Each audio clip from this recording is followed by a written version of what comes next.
여러분 안녕하십니까? 서울 아산병원 신경중대팀 영상의학과 이덕희 교수입니다. 지금 우리 사회가 시끄럽죠. 가장 문제가 되는 게 지금 필수 의료 공백, 지역 의료 공백으로 이렇게 표면화된 대한민국 의료 시스템의 그런 문제가 지금 그 한가운데 있습니다. 그 한가운데서 지금 저나 옆에 앉아 계신 오늘 이제 인터뷰 같이 해주실 이은혜 교수나 지금 막 허우적대고 있는 그런 상태인데요. 이런 사회적인 큰 파장의 원인이 된 이 대한민국 의료 시스템의 문제, 그걸 하나하나 이제 그 문제를 찾아가다 보면 나오는 게 있습니다. 우리가 지금 잘 이용하고 있는 건강보험이라는 거가 상당히 문제가 있고, 이 시스템이 아주 좋은 시스템인데 정책에 문제가 있든지 실제 실행에 문제가 있든지 그런 부분들 때문에 제대로 작동을 하지 못해서 필수 의료 그리고 지역 의료가 이렇게 문제가 있게 만든 큰 원인 중에 하나가 되기 때문에 우리가 이 건강보험을 제대로 이해하고 무엇이 문제인지 어떻게 잘 보수해서 좋은 우리 사회 보장 시스템으로 만들어 나갈 건지 하는 것에 대한 이해를 꼭 해야 되겠다는 그런 생각을 해서 이은혜 교수를 모셨는데요. 먼저 이은혜 교수님 본인 소개부터 잠깐 해주시죠. 네, 안녕하십니까. 처음 뵙겠습니다. 순천향의대 영상의학과 이은혜라고 합니다. 이덕희 교수님 의구 후배고요. 제가 1년 차였을 때 하늘 같은 4년 차. 그리고 이제 저는 유방 영상을 하고 있는데 업무를 하다 보니까 우연한 계기로 의료 정책에 대해서 공부를 좀 하게 됐고요. 좀 오래됐고 그러다 보니까 또 책도 이제 몇 권 쓰게 됐고 그리고 이제 가장 최근에는 이제 작년 여름에 건강보험이 아프다라는 책을 쓰게 됐는데 마침 그런 그 책에서 다루었던 이슈들이 지금 현재 진행형으로 진행되고 있는 것 같습니다. 예, 그래서 오늘 영상의학과 교수가 그것도 유방 영상의학이라는 네. 아주 그 어떻게 보면 좁은 영역인데 네, 그렇죠. 예, 네. 그걸 열심히 연구하고 진료하고 그리고 이제 학생 교육하고 계신 분이 건강보험이라고 하는 어떻게 보면 굉장히 그 방대한 분야이고 이거를 이해하려면은 의학을 알아서 될 수 있는 부분이 아니라고 생각하는데 이 부분을 제가 이 책을 작년 말 이제 구매를 해서 읽으면서 이 저자가 내가 알던 이은혜 교수가 맞나요? 이렇게 제가 생각을 할 정도로 대단한 그런 깊이 있는 통찰을 가진 그런 책이었습니다. 그래서 오늘 이 건강보험이 아프다 이 책을 사서 보시라는 그런 의미는 아니고요. 네.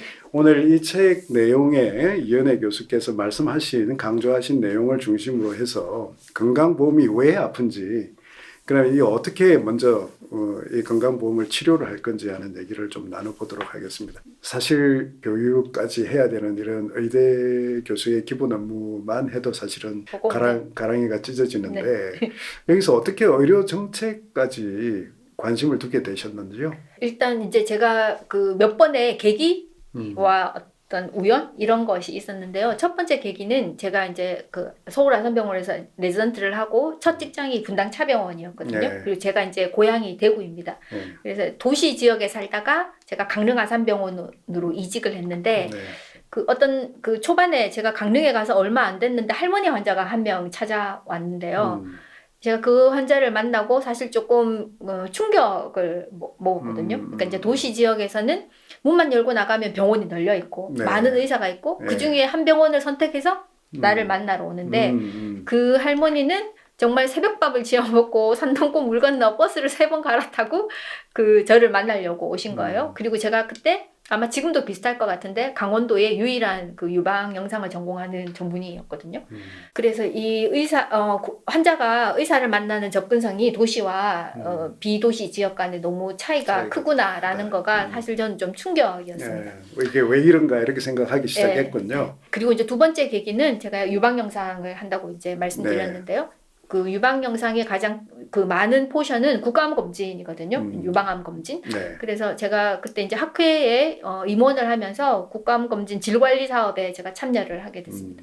그때 이제 이제 영상의학과 의사를 부른 이유는 모든 암 검진이 다 그랬는데 유방암 검진은 성적이 제일 안 좋았거든요. 그래서 성적이 왜 이렇게 안 좋냐, 이거 좀 어떻게 좀 이게 성적을 좀 올려라, 질을 좀 올려라, 이런 식으로 학회에 요청을 해서 들어가서 일을 하게 됐는데, 제가 그걸 보고 처음에 느낀 생각은, 아니 이 정책을 이렇게 만들어 놓고 이게 이 좋은 품질을 가질 거라고 생각을 하는 게 이상한 거 아니야? 이런 생각을 했어요. 그러니까 굉장히 화가 났죠. 어떻게 정책을 이런 식으로 만들어 놓나. 그래서 도대체 정책은 누가 만드는가? 뭐 어떤 식으로 만드는가? 왜 임상 현장을 전혀 고려하지 않고 이렇게 자기들 마음대로 막 만드는가? 그런 분노가 있었습니다. 그러니까 처음에는 충격, 그 다음에 분노. 그런데 또 이제 세 번째는 제가 좀 운이 좋았던 게, 제가 이제 학회 임원을 하던 당시에 그때 임태환 교수님이 영상의학회 회장이셨는데요. 그때 그 영상의학회 임원들을 의협에서 하는 의료정책 최고위 과정에 보내셨어요. 그래서 가서 공부를 해라. 그래서 출석을 뭐 80%인가 이상 하면은 돈은 학회에서 대준다. 이제 이렇게 권유를 하셨는데, 공부를 하러 가서 4명이 이제 졸업을 했거든요.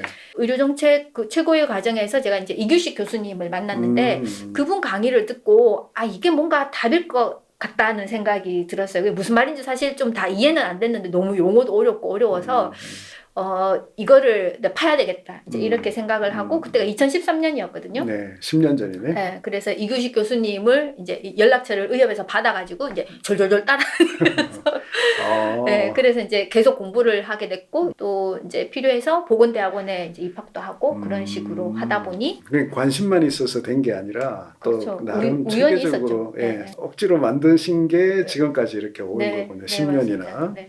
그래서 이게 건강보험이 아프다, 이런 책까지 이제 책이 쓰시게 된 거고. 세상에 나오게 됐습니다. 예. 그런데 이게 의료정책이라고 이제 표현을 해야 될 텐데, 이런 제도를 공부하는 거, 그게 요즘 저도 이제 지금까지 전혀 관심이 없다가 요즘 이제 저도 그렇게 느끼는 게, 의사들도 아주 깊지는 않더라도 이런 이 의료 시스템이 어떤 것들이 있고, 장단점이 뭐고, 우리한테 맞는 게 뭐고, 내한테 맞는 거는 또 뭐고, 이런 것 좀 생각을 하고, 전문가까지는 아니더라도 좀 관심도 가지고 공부도 좀 해야 되겠다는 생각이 드는데, 필요한가요? 어떤가요? 저는 개인적으로는 그럴 필요가 없는 세상이 제대로 된 세상이라고 생각이 됩니다. 왜냐하면 의사는 환자 보는 거에 전념하는 게 맞는 거고요. 네네. 정책은 제대로 이제 짜여져야 되는데, 정책을 만드는 사람이 반드시 의사일 필요는 없습니다. 네. 공부를 제대로 해서 만들면 되는 거예요. 근데 이제 우리나라는 이제 그렇지가 좀 못했던 거죠. 이제 의사들은 그동안 너무나 무심했고, 정책을 만드는 사람들은 그냥 거의 상식 공부를 해서 정책을 만든 게 아니라 너무나 놀라울 정도로 상식 수준에서 정책을 만들어 왔거든요. 그럴 수가 있네요. 그러니까 알면 알수록 이제 화가 나는 거죠. 행정고시 출신들 아닌가요? 똑똑한 분들이신데 그럴 수밖에 없는 게, 이게 너무 로테이션이 자주 돼요. 아마 학회 일을 해보셔서 아실 것 같은데, 계속 뭐 과장이면 사무관이면 계속 바뀌잖아요. 그렇죠. 그래서 하나도 이제 의사 출신이 아니어서 하나도 모르니까 2년 동안 막 열심히 만나서 설명해서 이제 말 좀 통하면 또 딴 데 가버려요. 그렇죠.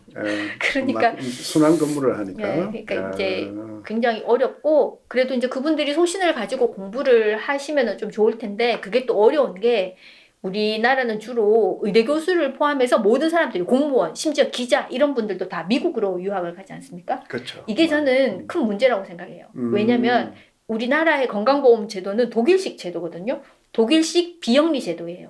의료보장 국가. 근데 다 미국에 가서 공부를 하는데, 미국은 의료보장 국가가 아닙니다. 그렇죠. 그리고 이게 우리나라 시스템과 미국의 시스템은 전혀 달라요. 근데 다 미국에 가서 공부를 하다 보니 의대 교수들도 미국에 가서 보고, 그리고 공무원들도 미국에 가서 보고 오고, 그거를 이제 일부를 여기다가 막 구현을 하려고 하니까 이게 이 전문 용어로 삑사리가 날 수밖에 없는 거예요. 그러니까 제도와 운영을 전혀 다르게 하니까. 대표적인 게 그 DRG 예, 맞습니다. DRG는 그 미국처럼 오픈 시스템이라고 하죠. 그러니까 병원은 따로 있고, 의사는 자기 클리닉이 있고, 자기 환자를 데리고 가서 이제 수술하고 입원시켜서 퇴원시키고, 환자도 이게 하스피탈 피와 닥터스 피가 따로 있잖아요. 그런 나라에서는 가능하나 우리나라처럼 이 건강보험 수가에 의사 인건비, 간호사 인건비, 의료기사 인건비, 행정직원 인건비, 각종 세금, 재료비, 약값 이게 다 녹아 있는 이런 시스템에서는 그렇게 하면 안 되거든요. 근데 네. 그거를 인지를 못하는 거죠. 너무나 슬프죠. 좋습니다. 그래서 지금 제가 이제 이 책을 보면서 네. 이제 이현애 교수 방금 말씀하신 그 할머니 사례 네, 네. 말씀하셨고 그 다음에 이제 얘기가 어떤 교포 여성 네. 한 분 네. 얘기를 하셨더라고요. 네. 그 얘기를 좀 해주시죠. 그게 우리 건강보험이 어느 행위까지 커버를 해야 되는가 그 내용이던데요. 네. 제가 아까 말씀드렸듯이 이제 기본적으로 건강보험이라는 제도는 의료보장 제도여서 비영리고요. 시장이 아닙니다. 그러니까 수요 공급이 적용되지 않는 곳이에요. 건강보험이. 그 말은 조금 다르게 생각을 하면은 원래 이게 시장에서 이제 수요와 공급이 만나서 이제 적정 가격이 그렇죠, 형성되지 시장 않습니까? 가격. 근데 그 적정 가격에는 공급자 입장에서 봤을 때는 원가와 이윤이 포함된 가격이에요. 그렇죠. 근데 이제 그렇게 되면은 그 가격을 지불할 수 있는 사람은 그 서비스를 살 수 있지만 의료 서비스를 그 가격을 지불할 수 없는 사람들 있잖아요. 경제적으로 어려운 사람들. 그런 사람들은 쉽게 말하면은 이제 치료를 못 받고 죽어야지 되는 거예요. 근데 이제 이것이 잘못됐다. 이게 인간이 이렇게 살아도 되는가? 인간을 이렇게 대우해도 되는가라는 개념이 2차 대전 이후에 영국에서 시작이 됐습니다. 그걸 이제 인간의 기본권이라고 하는 개념인데요. 의료 서비스도 인간의 기본권이다. 그러니까 이거를 국가가 보장해야 돼. 이런 이제 운동이 점점 일어나서 영국부터 시작해서 이제 유럽 전체로 퍼지고 이렇게 됐습니다. 여기에서 그러면 그전에는 이제 수요와 공급이 만나서 적정 가격을 냈는데 이 가격 기능을 없앤 거예요. 그러니까 돈을 남이 내주는 거예요. 이용하는 사람이 내는 게 아니라 남이 내주는데 그거를 사회화라고 해요. 사회화. 사회화라는 거는 이용자와 이 비용 부담자가 따로 다 분리된다는 의미거든요. 근데 지금 우리나라 사람들은 의사들도 보건복지부 공무원들도 이 사회화라는 개념을 모릅니다. 사회화라는 개념을 모르고 보건복지부 공무원들은 여전히 이게 의료 서비스가 건강보험 서비스가 시장에 있다고 생각해요. 그렇기 때문에 어떻게든 국민들의 부담을 줄여주기 위해서 숟가락 깎아요. 싸게 만들려고.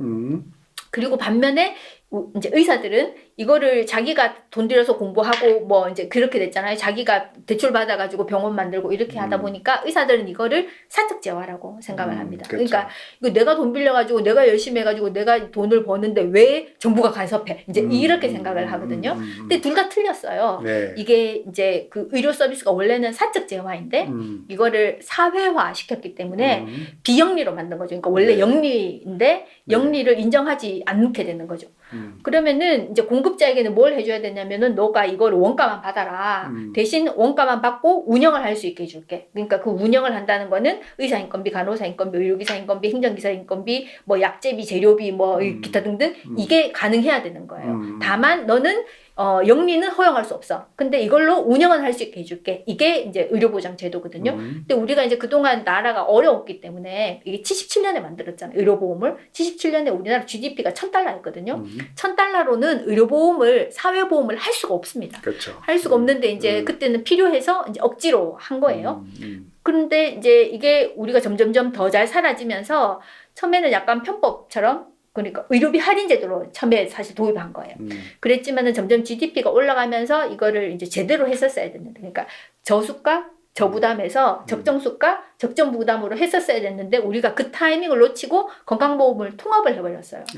그러면서 이제 이게 다른 나라들이랑 유럽의 나라들이랑 전혀 다른 길을 가게 된 거죠.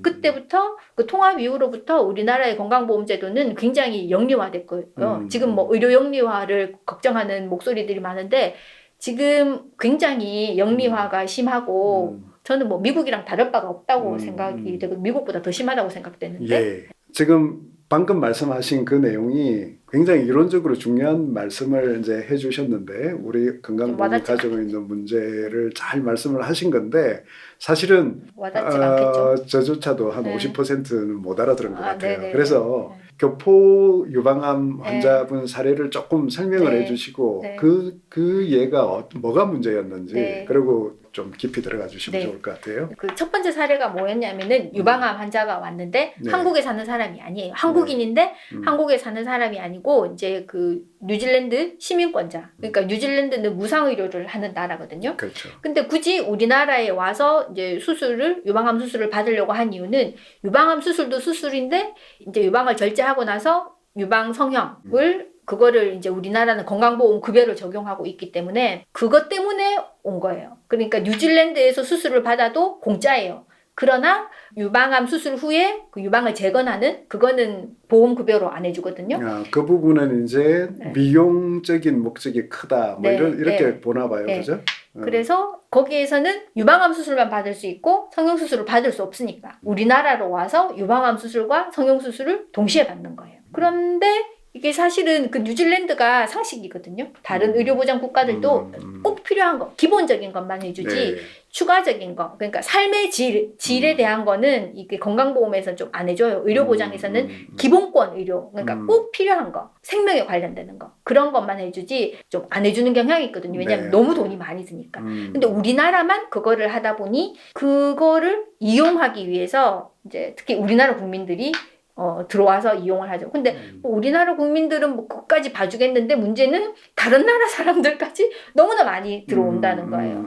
그래서 지금 말씀하신 케이스는 두 가지 문제가 이제 있네요. 하나는 어느 수준까지 우리가 할 거냐. 커버리지를 할 거냐. 네. 또 하나는 이제 교포들이 네. 단기간에 그러니까 우리나라 국민이 아닌데 예, 의료 서비스가 필요해서 들어온 경우. 자격을 획득해가지고 건강보험 재정이 누수가 된다 뭐 이런 얘기들도 있기는 한데 네. 근데 굉장히 복잡한 얘기가 네. 될 것 같은데요. 네. 일단 아까 얘기한 유방 보형물 네. 이제 그거는 이제 유방 절제를 한 젊은 여성이라 그러면 네. 사실은 굉장한 심리적으로 스트레스가 되고 네. 그게 또 어떻게 보면 또 진료하는 의사 입장에서 봐서도 네. 그걸 미용적인 목적이 맞기는 하나 네.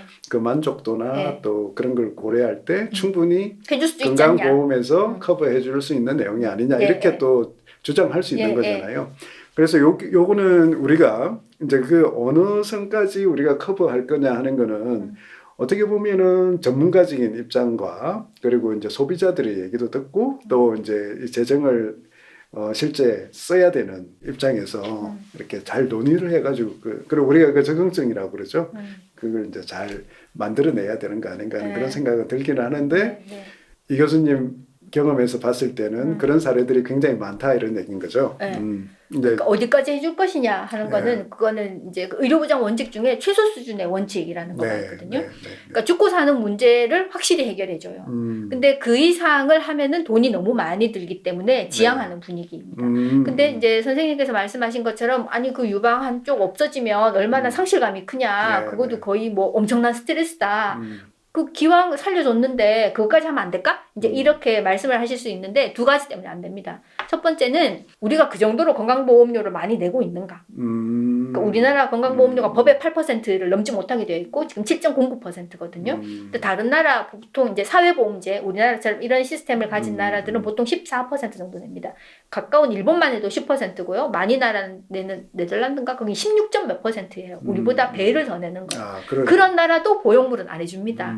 그거를 이제 그러니까 우리가 할 수는 있죠. 그러면 지금보다 건강보험료를 훨씬 더 많이 내야 된다는 거예요. 그러니까 우리가 이제 그런 것까지 하려면은 삶의 질을 추구하는 것까지 건강보험에 하려면은 건강보험료를 엄청 많이 내야 되는데 그걸 우리 국민들이 동의를 하느냐 이런 문제가 국민적인 있고요. 논의가 필요한 그런 부분이군요. 네. 그 부분은. 그리고 두 번째는 뭐냐면은 우리가 이 건강보험이라는 의료보장 제도를 만든 이유가 돈 없어서 치료 못 받아서 죽는 사람은 없게 하겠다 이런 건데 지금 암이나 이제 뭐 뇌졸중 이런 심장병 이런 거 이제 중증 질환에 그렇죠. 걸리면은 이게 중증 질환 산정 특례라고 해서 5%만 내면 되거든요. 그렇죠. 그러니까 본인 부담금이 보통 이제 대학병원 상급 종합병원이면 60%예요 본인 부담률이. 맞아요. 근데 암 환자나 이런 사람들은 본인 부담률이 5%밖에 안 되니까 되게 부담이 줄잖아요. 근데 문제는 그 5% 낼 돈이 없어서 치료를 포기하는 사람들이 생각보다 굉장히 많습니다. 그러니까 똑같은 국민이에요. 똑같은 국민이고 자기의 형편에 따라서 보험료를 내요.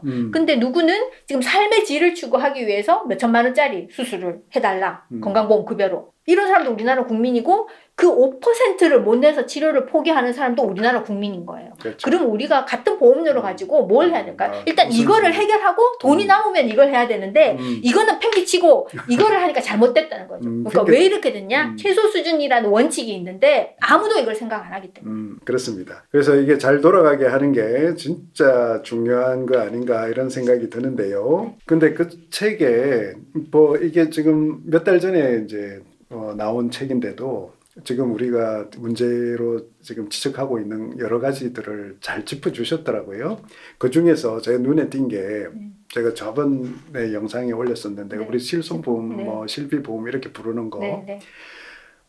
이게 처음 1999년도에 나왔을 때는 정말 보험적인 그런 성격이 강했는데 지금은 이게 긍정적인 보험의 역할보다는 굉장히 많은 부작용을 낳고 있는 것 같아요. 네, 네. 저는 요게 어떻게 보면 우리나라 필수 의료 공백을 유발시킨 주범 중에 큰 원인 중에 하나가 아닌가 네, 생각을 맞아요. 하는데요. 네. 그래서 이 실손보험 제도에 대해서 전면 개편이 필요하다라고 저는 생각하고 앞으로도 제 입장은 그렇게 계속 나갈 생각이거든요. 네.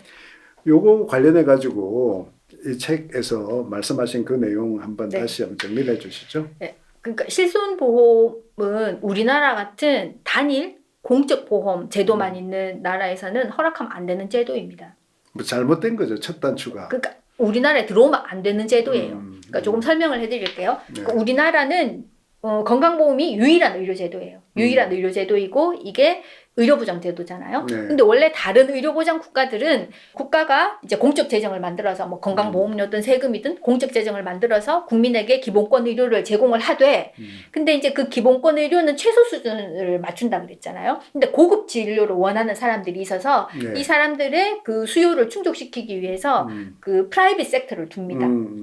그래서 이제 이거는 국가의 통제를 받고 지원도 해주고 통제도 받지만 이거는 아무것도 아니에요. 그리고 아니고. 책임을 자기가 져요. 책임지고 또 이게 수익에 대해서 수익이 나면 거기에 대해서 철저히 또 세금도 걷어가고. 그러니까 이 퍼블릭 섹터는 국가가 지원을 해주고요. 그리고 관리도 합니다. 그리고 대신 면세예요. 그리고 만약 어떤 이제 의료사고 이런 게 나면은 이게 국가가 해야 될 일을 이제 여기에서 하고 있는 거잖아요. 그래서 공적 재정으로 보상을 해줍니다. 보상도 하고 그리고 거기 근무하는 의료인들에 대한 저는 신분 보장을 해주죠. 연봉도 그래서 다 주는 그 거고. 이제 공무원에 준해서 휴가도 뭐 펑펑 주고 연금도 주고 이렇게 하는 퍼블릭 섹터가 있고요. 이쪽 프라이빗 섹터는 자기가 뭐 대출을 받든 자기 돈으로 하든 자기가 자본을 조달해서 의료기관을 만들고 자기가 수가를 정합니다. 근데 사고가 생기면은 자기가 다 뒤집었어요. 그리고 이 세금을 냅니다. 이렇게 이제 두 가지의 트랙이 있거든요. 물론 이게 훨씬 크고 이건 조금밖에 없어요. 근데 이게 두 개 다 있어요. 모든 의료보장 국가들이. 근데 이 프라이빗 섹터가 없는 유일한 나라가 일본이랑 우리거든요. 우리가 일본한테 뺏겨와가지고 이제 일본이랑 좀 비슷한 점이 많은데 우리가 이게 없어요. 그러니까 다시 말하면 건강보험은 유일한 우리나라의 제도거든요. 근데 여기에 실비보험이 이제 들어온 게 문제인데 이 보험은 그러니까 공적 보험 말고 이 사적 보험은 크게 세 가지가 있습니다. 이게 영어로는 substitute 그러니까 대체하는. 그 다음에 supplementary 이거는 뭐라 그럴까요? 추가적인, 부가적인 그런 거가 있고 나머지가 complementary 보완. 그래서 이 실비보험은 complementary에 해당이 되거든요. 근데 단일 보험이 있는 데에서는 이 complementary는 하면 안 돼요. 그리고 substitute는 의료보장 국가에서는 하지 않는 제도예요. 조금 설명을 해드릴게요. substitute는 뭐냐면은 국가가 제공하는 퍼블릭 시스템이 있는데 이게 어떤 국민은 너는 퍼블릭 안 해도 되고 이거 퍼블릭 대신 프라이빗을 할 수 있어. 이게 substitute예요. 근데 우리나라는 전 국민 건강보험 강제가입이잖아요. 그렇죠. 그러니까 법적으로 substitute가 될 수가 없는 나라죠. 그리고 대부분의 의료보장 국가는 substitute는 하지 않습니다. 독일만 하고 있는데 독일은 좀 예외적인 국가이고요. 그러니까 이런 퍼블릭 시스템을 대체할 수 있는 프라이빗 인슈어런스를 허용하는 의료보장 국가는 없다라고 보시면 돼요. 그러니까 이 substitute는 아예 우리랑 상관이 없는 거예요. 그 다음에 supplementary는 이게 공적 인슈어런스, 이제 퍼블릭 인슈어런스에서 이 정도를 해주는데 내가 이걸 더 하고 싶다. 그럼 이거를 보험이 해주는 거. 그게 supplementary. 근데 이제 complementary는 이 공적 보험이 있을 때 일부분 본인 부담금이 있잖아요. 본인 부담금이 있는데 그거를 내주는 거예요. 그러니까 원래는 만약 이제 이 실손보험, 실비보험 이게 있을 때 비급여에만 적용을 했었어야지 됐는데 우리는 비급여랑 본인 부담금을 같이 해준 게 첫 번째 문제고요. 두 번째 문제는 다른 나라들은 비급여를 굉장히 제한적으로 합니다. 그러니까 쉽게 말하면은 이 퍼블릭 섹터에서는 급여만 해요. 그렇죠. 그리고 프라이빗 섹터에서만 비급여를 하는데 비급여가 아무리 비싸도 워낙 프라이빗 섹터가 작기 때문에 이게 전체 의료비에 크게 영향을 주지 않거든요. 근데 이 보험이 1999년에 들어왔다고 이제 말씀하셨는데 2000년에 어떤 일이 생겼냐면은 비급여가 전면화돼요. 그전에는 2000년 전에는 비급여를 하려면 보건복지부 장관의 허락을 받아야 됐거든요. 그럼 우리나라 병원장님들 중에 보건복지부랑 맞짱 떠가지고 나 이거 비급여 할 거니까 허락해 주시오 이렇게 말할 수 있는 병원이 어디가 있을까요? 그 당시 뭐 서울대병원? 서울대랑 세브란스밖에 없었어요. 그때는 아산이나 뭐 삼성도 생긴 지 얼마 안 됐을 때라. 그래서 이게 특진료라든지 이제 이런 거가 그 두 군데밖에 없었고 굉장히 제한적이었어요. 일단 보건복지부 장관의 허락을 받아야 되니까. 근데 2000년부터 비급여를 전면 허용합니다. 그러니까 진료만 비급여가 아니라 이 재료비도 비급여를 할 수 있게 이렇게 허용을 하거든요. 근데 분모가 너무 큰 거예요. 그러니까 다른 나라는 비급여를 프라이빗 섹터에서만 한다 그랬잖아요. 그러니까는 이게 워낙 이게 N수가 적기 때문에 아무리 비급여를 해봐야 전체 의료비에 별 영향이 없어요. 근데 우리나라는 모든 의료기관이 건강보험을 하고 있는데 그렇죠. 건강보험이 급여진료잖아요. 근데 이 모든 의료기관이 급여진료를 하면서 동시에 비급여를 하는 거예요. 그럼 N수가 얼마나 많이 늘어나요? 그러니까. 근데 여기에다가 실손보험이 그 비급여도 해주고 비급여도 커버해주고 급여 진료의 본인 부담금까지 커버를 해주니까 안 그래도 건강보험은 이게 이용자의 의료비 부담을 줄여준 건데 거기에다 뭐 암만 펑펑 써도 뭐 한 10% 정도만 내면 되니까 그러니까 병원 문턱이 엄청나게 낮아진 네, 거죠. 원래도 낮았는데. 그리고 고가의 검사를 처방하는 의사의 심리적인 장벽도 무너뜨린 거죠. 그렇죠. 그러니까 환자한테 부담이 안 될 걸 아니까 좀 마음 편하게. 실제 얼마 전에 제 집사람이 네. 팔꿈치가 이제 아마도 인대에 염증이 좀 생겨. 제가 봐도 그냥 소염제 먹고 이건 이제 만성화만 안 시키면 되는 그런 상태였는데 MRI를 찍어서 왔더라고요. 그래 MRI 보면서 뭘 보려고 MRI 찍었지? 정상은.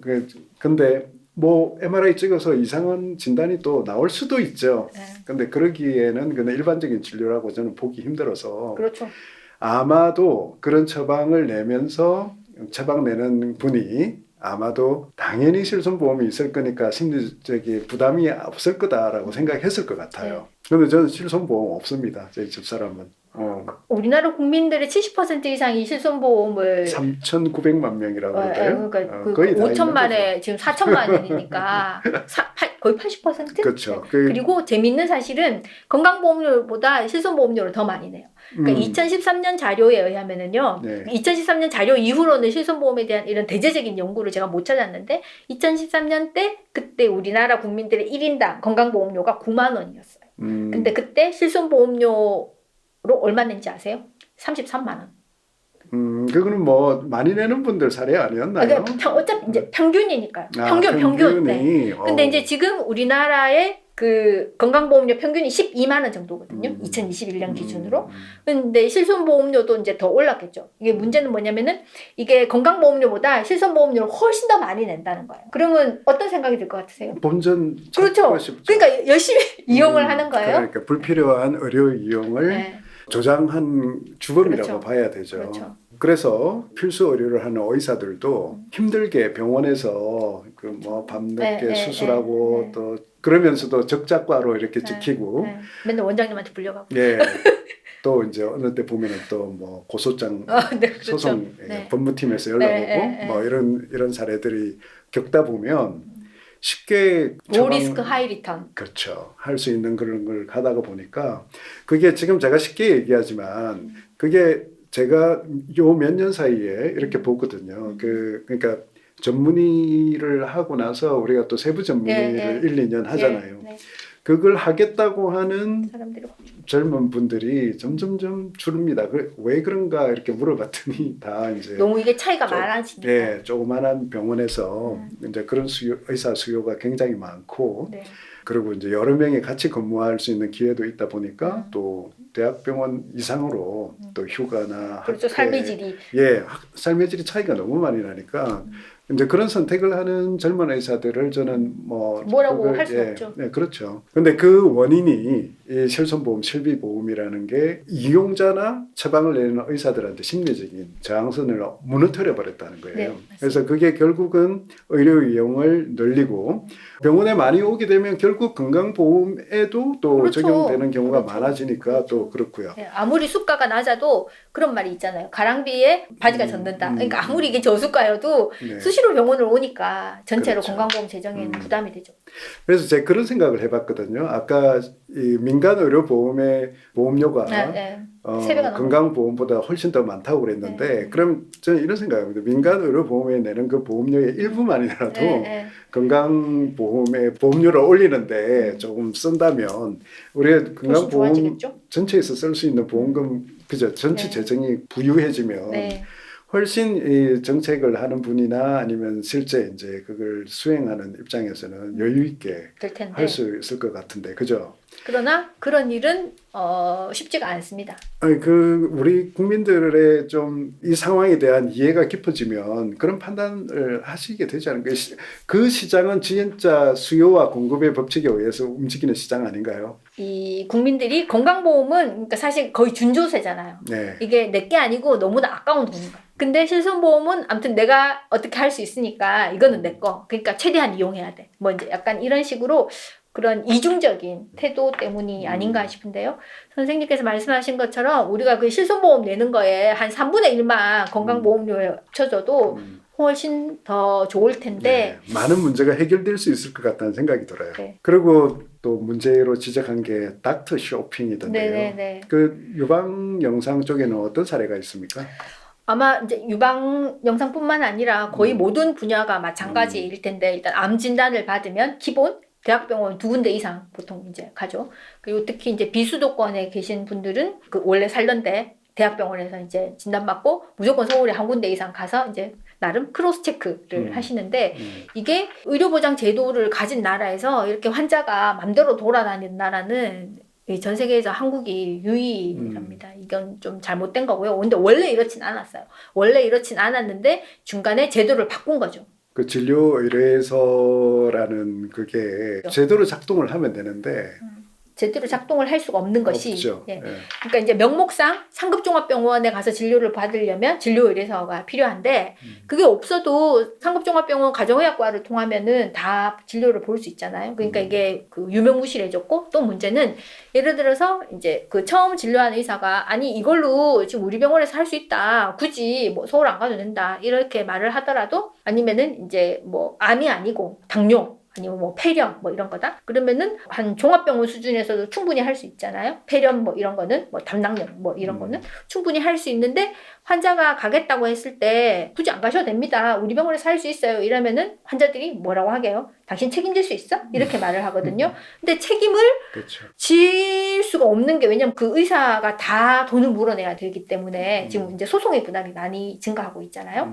그러니까 그냥 써주는 거예요. 국말 없이. 이게 이제 잘못된 건데 이 공적 의료 제도에서는 공공의료인 거예요. 건강보험이 공공의료이기 때문에 이 공공의료를 수행하는 사람들을 보호를 해줘야 됩니다. 그래서 의도적으로 어떤 이제 행위를 해서 환자에게 피해를 끼치지 않는 한 내가 열심히 했는데 하다 보니 어떻게 돼서 이제 뭐 안 좋은 결과가 났다라고 했을 때 공적 재정으로 보상을 해줘야 돼요. 그게 건강보험 재정이 되든 아니면 다른 이제 건강보험 재정으로 건강보험 재정으로 일단 보상을 해줘요. 그러니까 보상과 배상이 있는데요. 그 나중에 이제 배상 문제는 또 다투어야 되는 거고. 네, 일단 보상은 해줘야 된다. 공적 재정으로. 그게 이제 하나 필요하고. 근데 지금 사실 실질적으로 그 지역 의료 공백이라고 얘기를 하고 있잖아요. 그 공백이 된 지역에서 그 환자를 붙들어 둘 방법이 없는 그렇죠. 거죠. 그리고 실제 또 요즘 그런 사례도 있어요. 진단이 이제 되면 지역에서 이거 그냥 서울로 가십시오라고 얘기하는 의사분들도 있다 그러더라고요. 환자분 말씀이 있겠죠? 그렇게 얘기를 하더라고요. 그러면 이번 필수 의료 정책 패키지에 들어있는 네.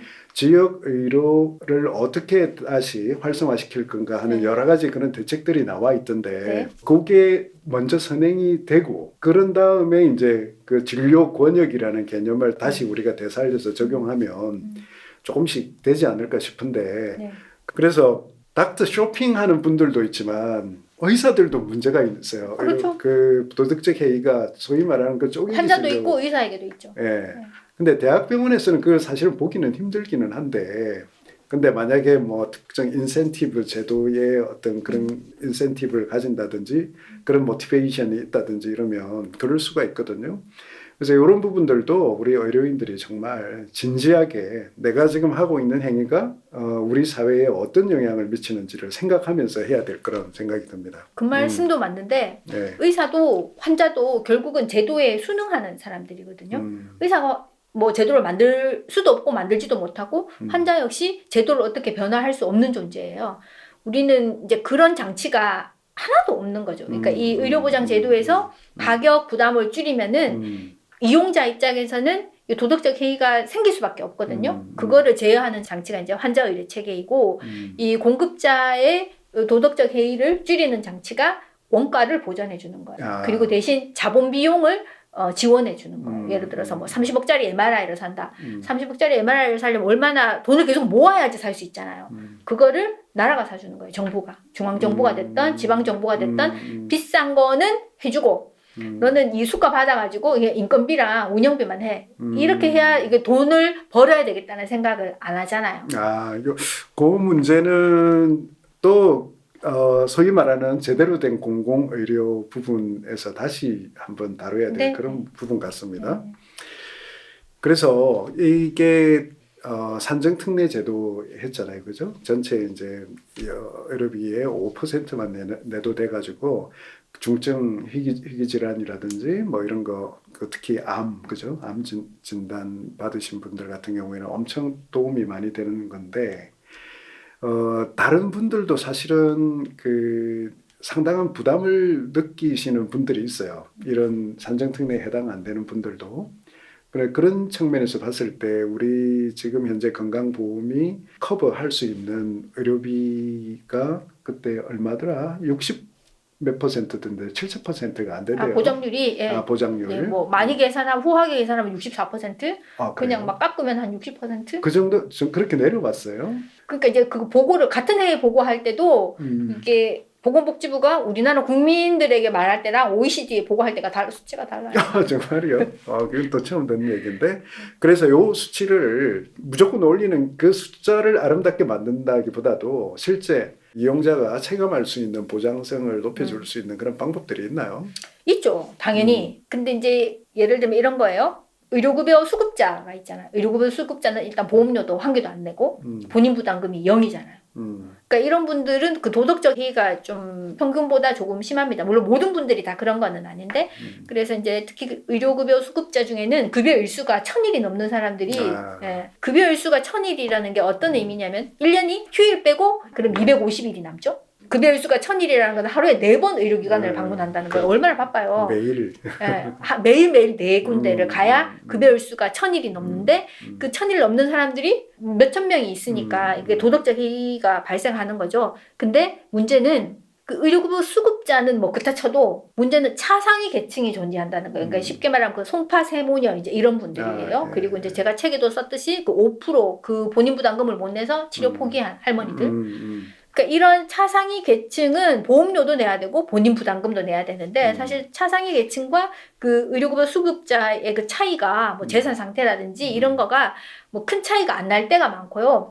이게 그 동네에 동사무소 직원이 뭐 얼마나 열심히 하느냐에 따라 또 달려 있고 구멍이 많아요. 구멍이. 이게 제대로 누가 정말 도움이 필요한 건지 이게 그게 사실은 우리 그 정책을 이제 수행하는 데 있어가지고 그 디테일의 문제인 것 같아요. 그죠? 그런데 그런 거는 정말 아마 그거는 이미 그 송파 세무녀 그 이슈 때문에 우리 공무원들도 잘 알고 있는 그런 내용 아닐까 생각합니다. 이제 좀 주제를 약간 이제 좀 넘어가서 1차 의료하고 네. 1차 네, 의료와 아라비아 숫자 1차. 1차 의료 네, 네, 그 한글 차이를 1차. 굉장히 강조하셨던데 네, 네. 저 한참 읽었어요. 네. 이게 무슨 소린가. 네. 그 설명 좀 해주세요. 네. 1차 의료와 1차 의료의 차이. 네, 그러니까 이제 보통 보건복지부가 말하는 거에 그 1차 의료는 아라비아 숫자 1차여야 됩니다. 왜냐면은 그 환자 의료 체계에서는 환자들이 의료 이용을 1차를 거쳐서 2차를 가고 2차를 거쳐서 3차를 가는 이런 순서적인 오더의 개념이거든요. 그렇기 때문에 1, 2, 3 숫자를 써야 맞아요. 네, 네, 근데 그걸 보건복지부는 그냥 한글 1차라고 하는데 한글 1차는 약간 프라이머리 이런 개념이거든요. 그러니까 아라비아 숫자 1차, 2차, 3차는 순서, 오더의 개념이라면은 한글 1차는 프라이머리, 컨텐츠, 어떤 의료 서비스가 1차적으로 꼭 필요한 거냐, 기본적으로 필요한 거냐, 이런 개념이에요. 기본 의료 이렇게 해야 되겠네요. 그죠?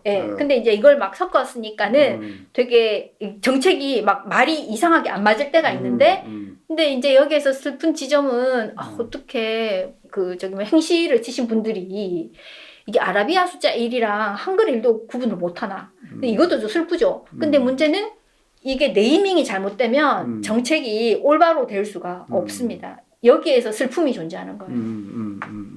그래서 자, 최초 접촉하는 의사가 아라비아 숫자 1차. 1차고 네. 그러면 한글 1차 의료 이름을 바꿔야 되겠네요. 그러면 안 헷갈리게. 그죠? 기본 내지는 그러니까 기초 뭐 이렇게 바꿔야 되겠네요. 뭐 기본 의료. 기본 의료. 아니면 그런 1차가 뭐 필수 의료랑 사실 또 거의 비슷한 말이거든요.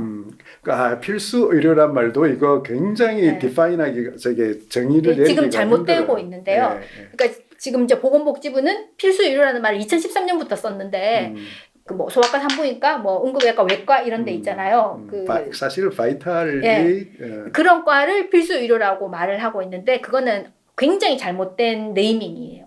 건강보험이 제공하는 의료. 그러니까 급여 진료는 다 필수입니다. 그렇죠. 네, 왜냐면은 이게 당장 뭐 암을 진단하면 필수라고 하겠죠. 근데 암을 수술하려고 해도 어디 있는지를 알아야 수술을 할 거잖아요. 영상의학과도 필수죠. 그렇죠. 그리고 수술을 하려면 마취과 없이 수술할 수 있습니까? 마취과도 필수예요. 그렇죠. 수술했는데 암인지 아닌지 알려면은 병리과가 반드시 필요합니다. 그렇죠. 이렇게 접근을 해야지 되기 때문에 필수 아닌 의료가 없거든요. 그렇죠.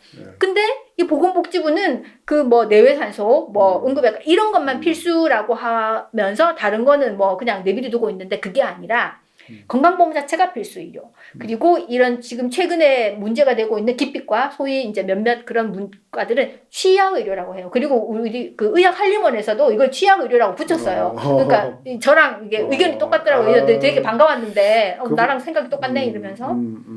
지금 그거는 이제 한시적인 용어로 끝나야 될 것 같은데요. 근데 이제 이 취약 의료는 이제 시대에 따라 변하는 거죠. 그러니까 지금은 취약이 내외산소가 취약한데 예를 들어 계속 이런 식으로 영상의학과를 홀대하면 취약 의료가 될 수 있는 거죠. 그런 의미에서 이제 우리가 빨리 이걸 살려내야 된다는 의미에서 지금 병을 앓고 있는 그 부분 얘기하는 거군요. 그래서 이제 그 일본도 이런 우리나라처럼 비슷한 현상이 있어서 거기도 뭐 소아과 의사가 부족하고 뭐 이런 일이 있었거든요. 그래서 일본은 이거를 정책 의료라고 붙였대요. 그러니까 정책적으로 이게 지원이 추가적으로 더 필요한 의료다.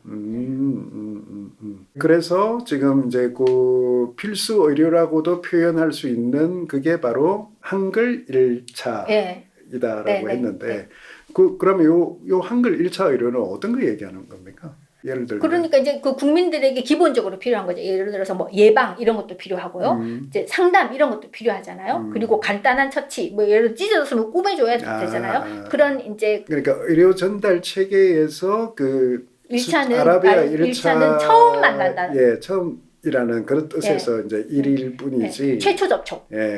근데 그 컨텐츠가 우리말 1차의 그 일하고 꼭 같을 필요가 없다.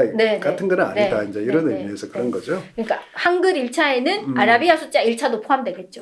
그리고 2차나 아라비아 숫자 2차나 3차에서 하는 것도 꼭 필요한 거는 이게 한글 1차일 수 있는 거예요. 좋습니다. 그래서 그러면은 우리가 최초 접촉이라는 그런 의미에서 내가 몸에 문제가 있든지 어떤지 의사를 만나야 될 상황이 있을 때 언제든지 이제 만날 수 있다면 이제 의료 접근성이 굉장히 좋은 그런 시스템이다 이렇게 얘기할 수 있는데 네. 그렇게 다 만들기가 어렵잖아요. 네. 특히 네. 거리적으로 문제가 있는 네. 저기 지방 네. 특히 그 시골 같은 데는 그런데 어떻게 해결하죠 이건? 네. 그래서 이제 그 1차 의사는 그러니까 철저 접촉 의사는 반드시 전문의일 필요가 없어요. 그렇죠. 그러니까 일반이거나 가정의학과 이제를 그 아라비아 숫자 1차 의사로 쓰는 경우가 많고 물론 그 외에도 내과나 소아과 이런 선생님들이 아라비아 숫자 1차 의료를 할 수는 있는데 이제 주로는 일반의와 이제 가정의학과 선생님들이 하세요. 그런데 이제 말씀하신 것처럼 뭐 엄청 땅덩어리가 넓다. 그러면 어떻게 하냐? 이걸 다 어떻게 의사로 채우냐? 그래서 대체로 의료보장 국가는 특히 동구권에서 이제 OECD가 된 나라들은 인구 대비 의사 숫자가 많아요. 왜냐하면 그걸 다 의사로 하려고 하기 때문에. 근데 이제 미국 같은 경우에는 그거를 이제 의사도 쓰지만은 그 nurse practitioner라고 해가지고 간호사이고 임상 경험이 일정 정도 있고 추가적인 교육을 받고 시험을 치면은 이제 제한된 범위에서 의사의 행위를 할 수 있어요. 그러니까 쉽게 말하면 의사가 환자를 보면 건강보험공단에다 청구하잖아요. 나 환자를 봤으니 수가를 주시오. 그런 것처럼 nurse practitioner는 보험에다 직접 청구를 해요. 일반의하고 네. 거의 비슷한 그러니까 역할을 하는데 대신 이제 쓸 수 있는 약이라든지 그 범위가 조금 제한적이지만은 이제 뭐 그런 식으로 많이 커버할 하고 수 있습니다. 있겠죠. 네. 그러니까 이게 심각한 게 아니니까. 말 그대로 이제 한글 기본적인 걸 1차, 하는 거니까. 1차 의료를 커버한다는 그리고 측면에서는 큰 뭐 문제는 상담, 뭐 예방 이런 것도 많이 하니까요. 근데 우리나라 또 지금 있습니다. 의료인 분류에서는 그러기가 참 힘들 텐데 근데 옛날에 그거 봤어요. 진짜 도서 벽지에 네. 공중보건의도 배치가 어려운 그런 지역에 이제 이런 그 특정 이제 간호사분들이 그렇게 하는 거. 보건진료원이라고 해서 우리나라도 이제 그런 거가 있는데 공중보건의를 보내는 지역이 읍면동 정도라면은 그거보다 좀 더 오지에 이제 그 보건진료원을 보내서 그분들은 기본적으로 간호사고요. 이제 RN이고 추가적으로 교육을 조금 더 받습니다. 그리고 쓸 수 있는 약을 이제 그 여기까지 쓸 수 있고 뭐 요걸 할 수 있고 안 되면은 뭐 근처에 있는 공보의한테 뭐 환자를 보내라 이런 식으로 그 바운더리를 정해주고요. 그렇게 했던 제도가 오래전부터 있었고 지금도 있다고 하더라고요. 네. 근데 그런 제도들도 잘 활용을 하면 지금 지역 의료 붕괴 뭐 이런 부분들도 지역 의료도 여러 가지 층위에서 지역 의료가 있을 텐데 말 그대로 그 1차 의료 부족한 부분들은 많이 커버할 수 있겠네요. 그죠? 그렇죠. 그리고 이제 이제 거꾸로 이게 지금 보통 우리가 1, 2, 3차 이러는데 사실은 요즘은 거의 1차와 2차 진단만 받으면 1차에서 진단받고 바로 그냥 3차나 상급종합병원으로 가죠. 보통 이제 4차라고 얘기하는 상급종합병원으로 바로 이제 오는 그런 상황인데 그 이제 우리가 의료 전달 체계라는 걸로 해가지고 이제 공부는 했는데 이게 완전히 무너진 상태거든요. 근데 지금 이 상태가 어떤 상태이며 이거를 바로 세우려면 어떻게 해야 되는지 하는 그런 생각을 우리가 좀 해야 되는데 요즘 특수 상황인데 수련병원에서는 제대로 잘 안 돌아가서 의사들이 지금 고생을 많이 하는데 여기서 커버 못하는 그런 우리가 보통 이제 일렉티브 수술 이런 거 하시는 필요한 분들 같은 경우에는 지금 전문병원이나 비수련 이제 종합병원에서 지금 많이 그분들 치료를 해주고 있어요. 하고 있죠. 저번에 얘기 들어보니까 환자분들이 많이 와서 좋기는 한데 그동안 많이 없다가 근데 너무 지금 그 전체 상황이 힘들어가지고 체력적으로도 굉장히 힘들다고 그러더라고요. 근데 그 얘기를 딱 들으면서 여기 이제 물론 지금 왜곡된 상황이지만 이런 전문병원이나 조그만한 전문병원 그리고 종합병원 중에서도 이제 규모가 작은 소위 말하는 2차 병원이라고 우리가 개념을 가지고 있는 그런 병원들이 제대로 지금 역할을 하고 있는 거다는 생각이 난 들더라고요. 비상사태니까 역할을 하고 있는. 그게 정상적인 거 아닌가. 그렇죠. 물론 이제 이제 그런 규모의 작은 규모의 병원들이 더 늘어나야 되겠죠. 그런 생각이 들어서 지금 오히려 비상 상황에서 의료 전달 체계 입장에서 보면 더 정상화되고 있는 거 아닌가 하는 그런 뭐, 아이러니를 보고 있어요. 네, 맞습니다. 이거 그런 어떻게 측면이 있습니다. 어떻게 해야 되죠? 그럼 우리 그러니까 이제 그 위기는 꼭 기회이기 때문에 네. 이제 방향을 잘 잡으면 이거를 좋게 만들 수 있는데 네. 그런 생각 하에 이렇게 된 게 아니라 뭐 이거 뒷걸음질 치다가 소똥 밟은 지금 이런 지금 상태이기 때문에 이게 계속되지는 않는 거죠. 이거를 이제 정착을 시키려면 보건복지부의 의지가 필요한데 지금 보건복지부는 제가 보기엔 그런 의지가 없다고 봅니다. 능력이 없는 건 아니고요. 둘 다죠. 그래서 이제 거꾸로 얘기하면 지금까지 이런 상급 종합병원까지 오지 않으셔도 되는 환자분들이 많이 너무 오고 있었다는 네, 얘기일 맞습니다. 수도 있어요. 일 수도 있는 게 아니고 그게 팩트예요.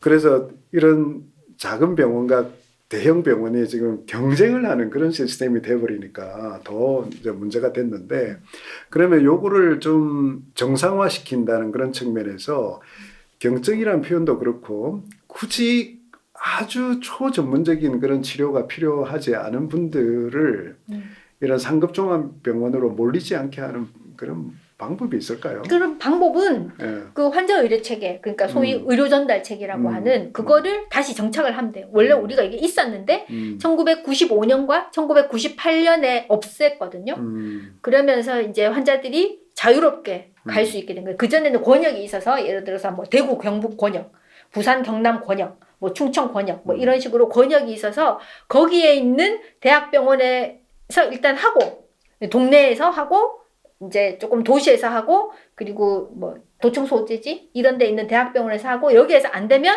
너는 아무 데나 가도 좋아. 이제 이렇게 됐었거든요. 근데 이제 그거를 없앴어요. 최종적으로 1998년에. 그러다 보니 이제 환자들이 자유롭게 가게 됐는데, 여기에 불을 지른 게 이제 소위 말하는 그 보장성 강화 정책. 옛날에는 비급여가 많이 있었거든요. 근데 비급여의 급여화 이러면서 다 급여화를 시키니까 부담이 없어진 거예요. 물론 이제 그런 부분도 있고요.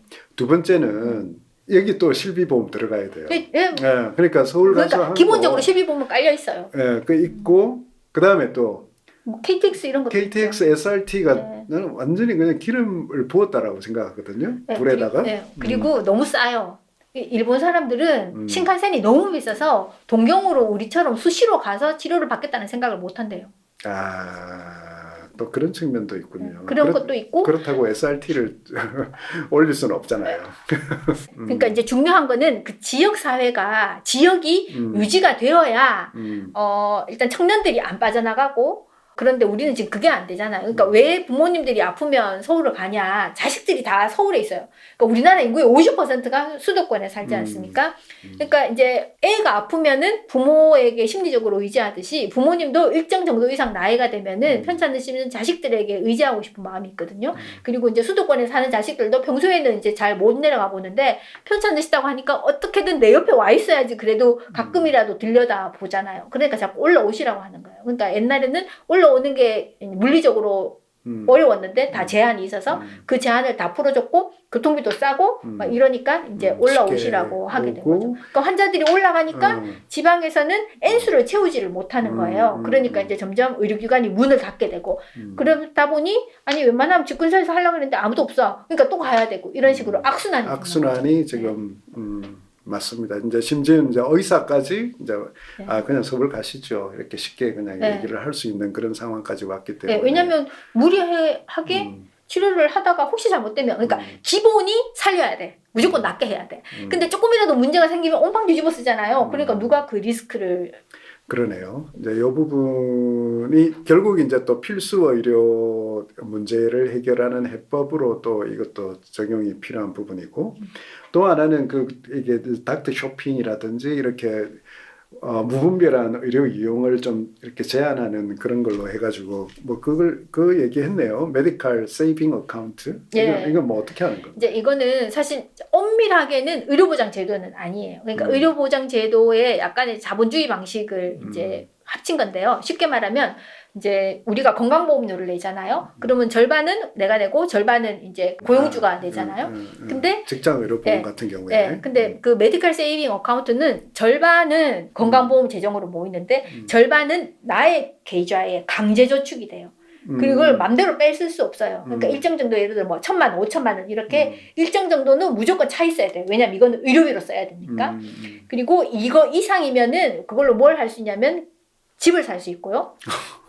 자녀들 대학금, 대학 학자금에 쓸 수 있고요. 가족에게 이전할 수 있고요. 그래도 남으면 이게 비과세로 상속을 할 수 있어요. 그게 어디 실제 싱가포르에서 이렇게 싱가포르에서? 해요. 그러니까 싱가포르이 영국식 무상 의료를 하다가 이거 안 된다라고 하면서 리콴유 수상이 바꾼 거예요. 이거 굉장히 좋은 아이디어처럼 들리는데 실제 이제 네, 실행 가능한지는 또 두고 봐야 거긴 잘 굴러가는 것 같아요. 그러니까 이게 이제 파워풀한 이유는 뭐냐면은 규모가 작아. 의료만 왜 그런 것도 있기는 있죠. 그래서 건강보험을 사실은 분권화를 시켜야 돼요. 그러니까 공적 재정을 시키더라도 이게 경상도, 뭐 전라도 이런 식으로 해서 요 안에서 알차게 쓰고 남으면은 돌려줄게. 뭐 이런 식으로 해야 사람들이 이게 알차게 쓸 텐데. 예, 여기 좋은 아이디어들이 지금 막 나오고 있습니다. 이런 거 지금 잘. 우리 그래서 그 이제 메디컬 세이빙 어카운트가 파워풀한 이유가 뭐냐면은 거기에 연금도 연동이 되고요. 실업급여가 거기 연동이 돼요. 우리는 실업하면은 그냥 나라에서 무조건 주잖아요. 이거는 근데 싱가포르는 실업이 되면은 거기에서 꺼내 써야 돼요. 그러니까 어떻게든 실업 상태가 안 되려고 하는 거예요. 그리고 거기에서 꺼내서 이제 본인 부담금 이런 거를 내기 때문에 웬만하면은 병원에 안 가고 안 아프려고 하고 평소에 건강생활 열심히 생활을 하면 내가 이걸 아끼면 내 재산이야. 재산이 늘어나요. 건강하면 내가 건강하면 내가 의료 이용을 무분별하게 하지 않으면 내 재산이 되고 비과세로 상속이 돼요. 그리고 자기가 소득이 많을수록 자식들에게 더 많이 줄 수 있어요.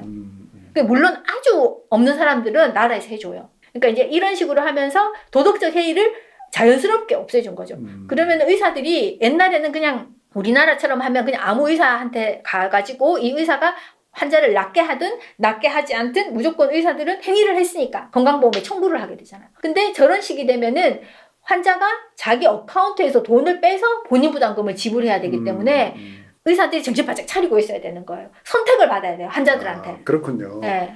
이거 생각지도 못했던 그런 제도에 대한 거를 소개를 해주셨는데. 근데 이제 의료보장을 연구하시는 학자분들은 엄청 싫어해요, 저 제도를. 저게 무슨 의료보장 제도냐고, 저게 자본주의 제도지.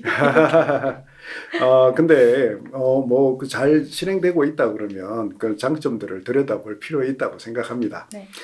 예, 그래서 이제 좀 말이 오늘 많이 우리가 길어진 것 같기는 한데 사실은 다뤄야 될 내용이 아주 극히 일부밖에 지금 뭐 말씀 못했는데 지금 뭐 문제점 아직 거의 뭐 일부밖에 우리가 짚지 못했는데요. 그래도 말을 마무리한다는 측면에서 어떻게 하면은 우리가 지금 이 시스템을 우리가 이 건강보험 제도를 국민건강보험 제도를 개선할 수 있을지 한번 정리를 좀 해주시죠. 네. 그래서 이제 먼저 그 의대 증원에 대해서 먼저 요약을 드리면은 우리나라의 의사 숫자가 적은 것은 맞습니다. 숫자가 적은 것은 맞아요.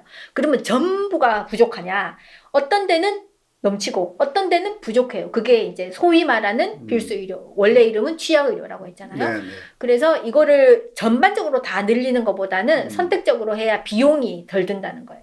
그러니까 왜 우리가 비용을 고민해야 되느냐. 아까 제가 말씀드렸다시피 건강보험이 세대 간 재분배이기 때문에 노인은 계속 늘어나지만 돈 낼 청년은 점점점 줄어들잖아요. 그러니까 청년들이 이게 부담할 수 있을 정도로 만들어줘야 되거든요. 그래서 알차게 써야지 되고 그런 측면에서는 결국 이게 보편적 복지냐 선택적 복지냐 그 문제예요. 그래서 보편적인 것보다는 선택적으로 해야 좀 더 알뜰하게 쓸 수 있다. 그거고 의대를 증원하는 거는 좋은데 내년에 갑자기 2,000명을 늘리는 거는 현실적으로 이게 불가능하다. 교육이 안 된다. 왜냐 의대 교수들이 교육만 하는 게 아니잖아요. 진료 업무가 훨씬 많은데 이건 안 줄여주고 이제 교육이 좀 잘 안 되겠죠. 이 부분은 다시 한번 강조해도 부족함이 없는 것 같습니다. 2,000명은 말이 안 되고요. 그러나 늘리는 숫자와 방법은 우리가 고민을 해볼 수 있겠죠. 국민들과 의료인들이 다 만족할 수 있는 그 접점은 존재할 거라고 생각하거든요. 같이 이거 그러니까 계속 이제 얘기해 그 나가야 의사 될 것 입장에서는 같아요. 절대 반대 이거를 내려야 되고요. 이제 보건복지부는 2,000명에서 높받고 이거를 내려야죠. 그래야 이게 양쪽에 열린 결론을 하고 해야지 이게 이야기가 될 텐데 절대 반대야. 네. 뭐 2,000명에서 후퇴할 수 없어. 이러면 아무것도 안 되는 거죠. 국민들만 힘들어지는 거죠. 네, 좀 열린 마음이 필요하다. 네. 그리고 이제 미래의 의료 수요는 분명히 증가합니다. 증가하는데 그렇지만은 뭐 AI 이런 것도 발전이 되고 그러니까 의사가 더 적게 필요할 수도 있거든요.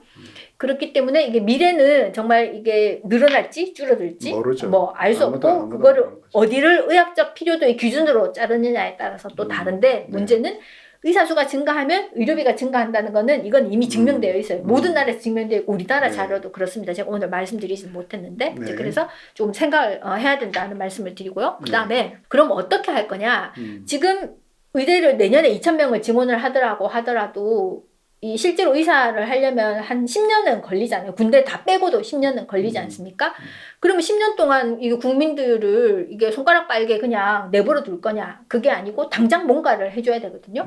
그런 측면에서 이 공급 확대보다 시급한 거는 구조 개선이라고 생각이 되는데 가장 최우선으로 할 게 이 바이탈 진료과 그 취약 의료 네. 여기에 있는 전문의들이 지금 이탈을 하고 있는 거. 그렇죠. 이분들이 더 이상 이탈하지 않도록 더 좋게는 또 다시 들어오게. 예. 이거를 하려면은 뭘 해야 되냐? 이게 결국은 적정 수가를 해줘야 돼요. 근데 이거를 악의적으로 수가 인상이라고 하면 안 되고 지금 원가 미만이기 때문에 최소한 원가는 보전을 해줘야지 된다는 거죠. 그리고 이게 너무나 과도한 소송 부담. 이게 뭐 이제 사망 사고가 이제 한 명 생기면 기본이 10억이고 최근에 16억도 있던데, 그죠? 근데 필수 의료 패키지에 뭐라고 했냐면은 이거 그러면은 이제 특례법 만들어 줄게. 근데 그게 두 가지 문제가 있는데요. 전제가 모든 의사가 다 가입을 해야 돼요. 근데 내과 의사가 내는 보험료와 외과 의사가 내는 보험료는 10배 차이예요. 근데 이게 내과 의사는 그래도 초음파도 하고 뭔가 비급여를 할 게 좀 있잖아요. 근데 외과 선생님은 비급여를 할 게 없어요. 근데 보험료가 10배 차이 나면은 벌써 이 외과 계통은 가처분 소득이 줄어드는 거예요. 그렇죠. 예, 이거는 말이 안 되거든요. 그래서 이제 공적 재정으로 일단은 커버를 해줘야 되고요. 그리고 이게 의사가 고의적으로, 그러니까 내가 이 행위를 하면 환자가 죽을 거야. 아니면은 내가 이 행위를 하지 않으면 환자가 죽을 거야. 라는 걸 알면서 어떤 행위를 하거나 하지 않은 경우에는 형사처벌의 대상이 돼요. 근데 그래, 그게 아니고 그렇죠. 이네비터블이라고 하잖아요. 내가 최선을 다했으나 불가항력적이었다. 이런 경우에는 형사는 걸면 안 돼요. 민사는 뭐 걸 수도 있겠죠. 그러나 그런 거는 형사에서 배제를 해줘야 되는데 우리는 지금 이게 안 되고 있어요. 그러니까 이게 위험 부담이 있는 거를 피할 수밖에 없죠. 그렇죠. 의사가 보호가 안 되니 의사가 할 수 있는 거는 스스로를 보호할 수밖에 없고 스스로를 보호하는 길은 그걸 안 하는 거거든요. 그러니까 제도가 이런 식으로 몰아가고 있으니 그리고 아까 그 말씀 주신 환자 의례 체계 이제 이거를 해야지 됩니다. 그리고 이제 그 비수도권에 의사가 머물 수 있도록 그리고 환자들이 먼저 머물 수 있도록 환자들이 그 자기 지역에서 진료를 받을 수 있도록 뭔가 유인책을 줘야 된다는 거죠. 이게 필요하고 그 다음에는 이제 정책적인 그런 게 필요하고 최종적으로는 청년도 살고 노인도 살아야 되잖아. 그렇기 때문에 이게 노인들이 쓰는 의료비가 물론 본인들도 내시지만은 이 청년들이 주로 낸다라는 거를 이걸 노인들이 알면은 훨씬 더 조심을 하실 텐데 이런 걸 알려주지 않는 거예요. 이런 점에서 공영방송이 아쉽거든요. 이런 걸 좀 이제 건강보험이 제대로 되려면 어떻게 해야 되냐 이런 걸 좀 해야 되지 않냐 이렇게 이제 말씀을 드리고 그리고 우리가 의료 이용을 하는 이유는 환자들이 의사를 이제 만나려고 하는 이유는 결국은 건강하려고 하는 거죠. 근데 의료 이용을 많이 하는 것과 건강 수준은 비례하지 않아요. 건강 수준을 결정하는 요인은 이건 좀 학생 때 예방의학 시간에 배우잖아요. 그 건강 수준을 결정하는 거는 생활 습관이에요. 건강한 생활 습관이고 그 다음에 뭐 유전적 요인, 환경적 요인 그리고 의사나 의료제도는 10%밖에 안 되거든요. 근데 우리나라 국민들은 이 10% 여기에 매달려가지고 이것만 열심히 하면 자기가 엄청 건강해질 줄 알지만 그게 아니고 평소에 건강한 생활 습관을 해야 되는데 이거를 우리가 전혀 홍보를 안 하는 거예요. 저는 이런 거를 공영방송이 좀 해야 된다고 생각하거든요. 그러니까 술을 조금 마시고 웬만한 담배 피지 말고 음식 과식하지 말고 규칙적으로 운동하고 건강한 성생활을 하고 교통법도 잘 지키고 뭐 이런 것들을 잘 하면 의료 이용 자체가 필요도 자체가 확 줄죠. 그렇죠. 네. 그러면은 이 건강보험 똑같은 이미 보험료를 걷었어요. 근데 이렇게 평소에 건강한 생활을 하다 보면 의학적 필요도 자체가 감소하기 때문에 이미 걷은 돈으로 빵빵하게 보장을 할 수 있잖아요. 그러면은 전에는 비싸서 1,000만 원짜리 약을 못 썼는데 1,100만 원짜리 약을 쓸 수도 있게 되는 거잖아요. 그렇죠. 그러니까 정말 꼭 필요하고 나을 수 있는 데에는 재원을 투입하고 그냥 현상 유지만 하면 되는 거는 이제 그 정도로 만족하고 그 전에 평소에 되게 열심히 한다. 이게 이제 바른 자세라고 저는 생각이 됩니다. 네. 그래서 이제 질문인데요. 답이 뭐게요? 나의 건강은 당연히 내 책임이죠. 그렇죠. 네. 나의 건강은 부모의 책임도 아니고 의사 책임도 아니고 대통령 책임은 다 아니거든요. 그래서 지금, 이거를 아시고 Your health is your responsibility. 네. 내 책임이네요. 네. 예. 이거를 좀 우리 국민들이 좀 알았으면 좋겠습니다. 그래서 우리가 지금 사회 문제를 쭉 얘기하다가 나의 책임을 네. 이제 결국 네. 가지고 우리가 말씀을 마무리하게 네, 됐네요. 네.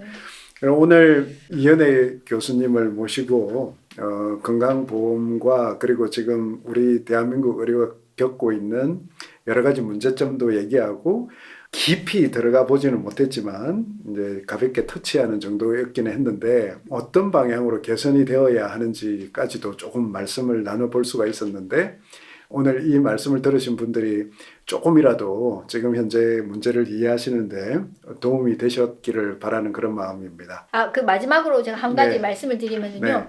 오늘 사실 제가 슬라이드를 많이 준비를 해왔는데 이제 슬라이드 없이 그냥 막 했거든요. 네. 근데 이제 제가 설명드리는 거에 어떤 부분은 기본적인 지식이 필요한 거가 있어요. 그래서 그거는 그 제 채널이 있는데 건강보험 주치 이은혜라는 채널이 있는데 거기 네. 강의가 다 있거든요. 아하. 그래서 제가 오늘 준비해온 슬라이드들이 다 거기 제목별로 다 있으니까 그거를 한번 보시면은 조금 더 이 컴프레hen시브하게 이해를 하실 수 있을 것 같습니다.